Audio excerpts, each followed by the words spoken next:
Assalamualaikum warahmatullahi wabarakatuh.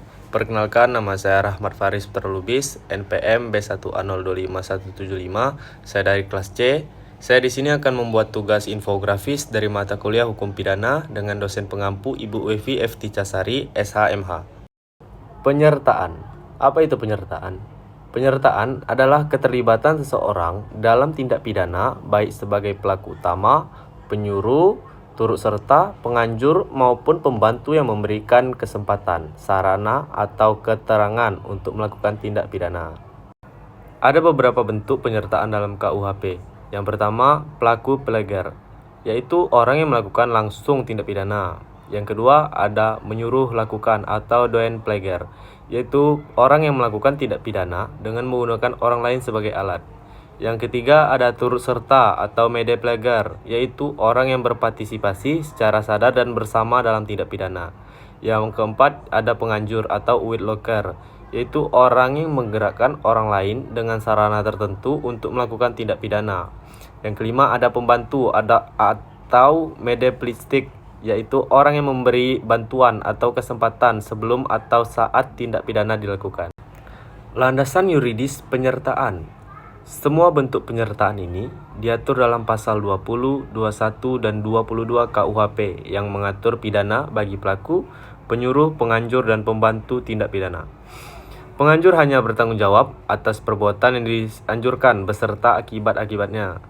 Pembantu dapat dipidana lebih ringan, namun ada pengecualian untuk beberapa tindak pidana tertentu yang pidana pembantunya sama dengan pelaku utama.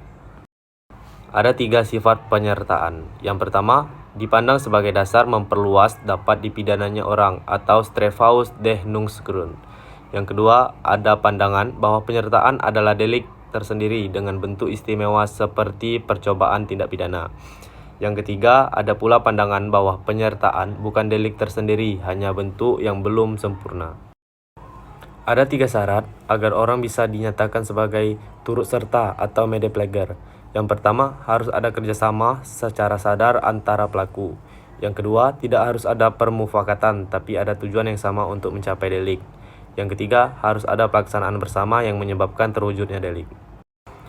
Ada 3 perbedaan pembantuan dan turut serta. Pembantuan hanya memberi bantuan tanpa harus ada kerjasama sadar dan tidak punya tujuan tersendiri. Yang kedua, turut serta mengandung unsur pelaksanaan yang sadar dan mempunyai tujuan bersama.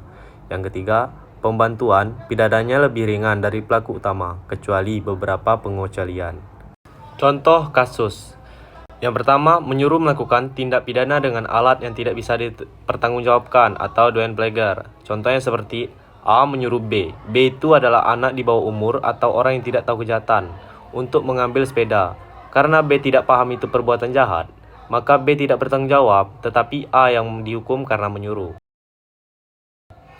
Kemudian yang kedua, turut serta bersama-sama melakukan pencurian dengan peran berbeda. Contohnya seperti A mengalihkan perhatian pemilik rumah, sementara B dan C masuk dan mengambil barang-barang. Mereka semua bertanggung jawab karena bekerjasama sadar melakukan pencurian. Yang ketiga, penganjuran dengan memberikan sarana seperti ancaman atau janji. Contohnya, A mengancam B akan dipukul jika tidak mencuri toko tetangga. A akhirnya mencuri, tetapi yang bertanggung jawab adalah B karena B sebagai penganjur. Keempat, pembantu yang memberikan kesempatan atau sarana sebelum tindak pidana. Contohnya seperti A memberikan kunci rumah kepada B yang berniat mencuri. Yang dipidana adalah A karena A sebagai pembantu memberikan sarana sebelum pencurian dilakukan.